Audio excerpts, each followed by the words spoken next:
আমাদের সমাজে অত্যন্ত পরিচিত একটি ধারণা আছে যে বামপন্থী মানেই নাস্তিক, ধর্মবিরোধী এবং ঈশ্বরে বিশ্বাস করে না। কিন্তু এই ধারণাটি কি সত্যি বাম রাজনীতির পুরো ছবিটা দেখায়?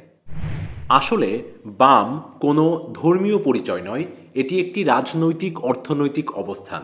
বামপন্থা মূলত কথা বলে শোষণ, বৈষম্য ও অন্যায়ের বিরুদ্ধে। ইতিহাসে অনেক বামপন্থী নেতা ছিলেন গভীরভাবে ধর্মবিশ্বাসী।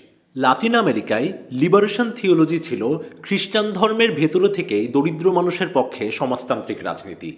নিকারাগুয়ার সান্দিনিস্তা আন্দোলনে যাজকেরা সরাসরি বিপ্লবে অংশগ্রহণ করেন। ভারতের কেরালায় ধর্মচর্চাকারী বহু কমিউনিস্ট নেতা ছিলেন। আসলে বামপন্থার প্রশ্নটা ঈশ্বর আছে কি নেই সেটা নয়। বাম রাজনীতি প্রশ্ন তোলে কে সম্পদ ভোগ করছে, কে বঞ্চিত, আর রাষ্ট্র সকলের মর্যাদা নিশ্চিত করছে কিনা। তাই বামপন্থা ধর্মের বিরুদ্ধে নয়, বরং ধর্মকে শোষণের হাতিয়ার বানানোর বিরুদ্ধেই তার অবস্থান।